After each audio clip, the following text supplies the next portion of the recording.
Artificial intelligence has the potential to disrupt the entire business world, from manufacturing to stock markets. Companies are racing to incorporate it. But in such turbulent times, what determines who succeeds and who fails? It's a discussion I had with Howard Yu, Professor of Management and Innovation at the IMD Business School. I just saw this great divergence between the winner and the sort of industry average. So if I'm looking at pharmaceutical, fashion, technologies, they're all telling me the same story, that you as a business must de-risk by diversifying, meaningful expansion. And if you don't do it just slightly ahead of competition, oh boy, you're going to get stuck with legacy offering. It's pretty scary. The buzz has really been AI, artificial intelligence, and it seems like all sectors need to embrace that if they're going to succeed. That's right. And the scary thing right now, everyone is wondering whether there's an AI bubble, right? OpenAI cannot even break even.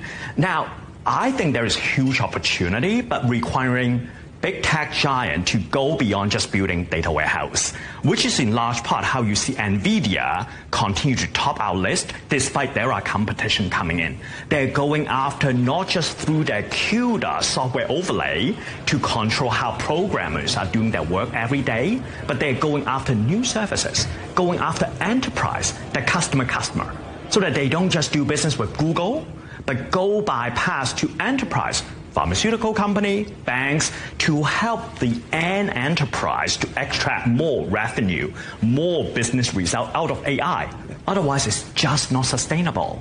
You mentioned NVIDIA top of your list. You've also just thrown in there Google, but also top of your list, you've got Meta, you've got Alphabet. That's right. All American firms. What about China?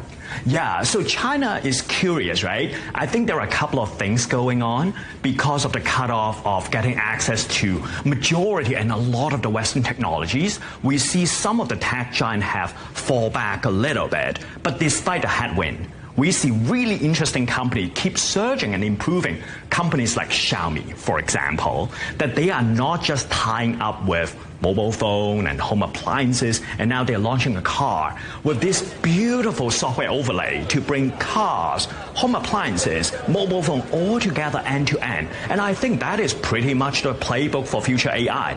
The last thing you want is to pick, oh, should I use Claude? Should I use Google Gemini? Should I use OpenAI, ChatGPT? You want one seamless interface. And what's interesting for Western company, you don't need to reimagine. You just look at China. WeChat is doing that. Xiaomi is doing that. So I think smart executives don't pick sides. They really scan across the world and see what are the best practices that we can learn and partners to partnering up with. It does sound like what you're saying, though, is for success in the AI space, it's going to be whoever's pouring the most money into it. That's not true.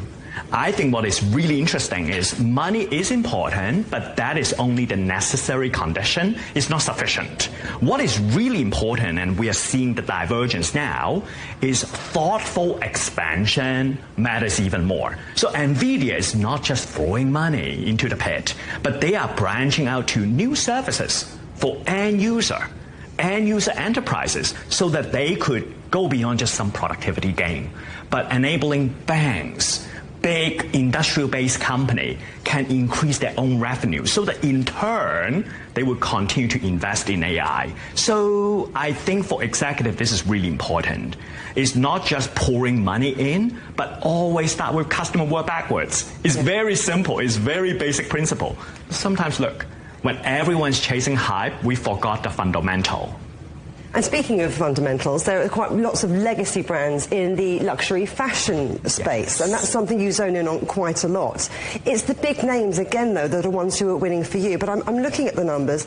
15,000 retail stores shutting their doors in 2025. That doesn't bode well for the sector. That's really scary, right? Yeah. Because in the age of e-commerce, in the age of ubiquitous choices, and a lot of the choices are no longer controlled by the brand themselves. It's the algo out there, right?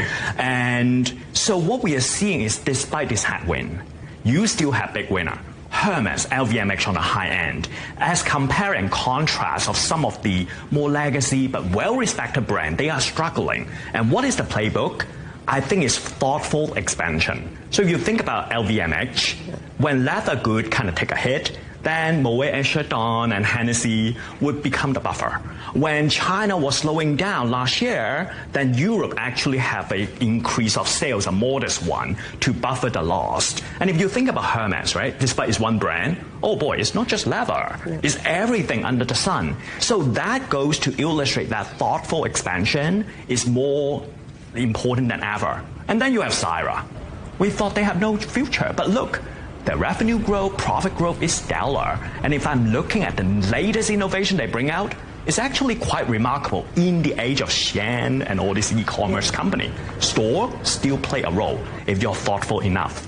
What about mid-market companies? Are they in a more precarious position? In the fashion, unfortunately, is a little bit more precarious because today, if you are not top of mind of end consumer, people easily forget about you because it's so noisy on the internet space. So for the mid-tier, if they're not leveraging Instagram, TikTok, and all these social media channels to create brand hit for end consumer, and they don't have the supply chain transparency to bring what is hot immediately out in marketplace, then it becomes a little bit precarious. But look, future readiness is always work in progress. So this is why every year we see up and down as well. So company can improve for sure. Now, every year brings with it some disruptions, but let's look ahead to 2026. What should businesses be mindful of going into the new year? Well, it's undoubtedly that strategic rivalry between the US and China would continue to get increased. The fact that if you're looking across all dimensions, whether it is investment in R&D, fundamental science, China is very determined to continue to improve. And that geopolitical tension will continue to ramp up, which translates to unpredictable policy, what is tariffs, what is export control, etc. So for executive or businesses in general, I think the way we think about it is you don't need to be perfect. No one is perfect in the world, but we better be, I call it 1 inch ahead. You better be one step ahead of your competitor, what is supply chain transparency, having all the information at your fingertips, or you have redundancy across your supply chain so that you are slightly more prepared than others when shortfall comes. Remember chipset shortages? Some companies are able to stockpile and then they win big time. I think that is the dominant paradigm. Be prepared, 2026. So be prepared is how to future-proof your business for 2026. Absolutely. And it's also scaling up the capabilities that you really need to focus on. There's so much noise out there. The number one most critical thing is actually to remain calm. Because if you were to become more digitally savvy, you cannot do it when you're in a panic mode.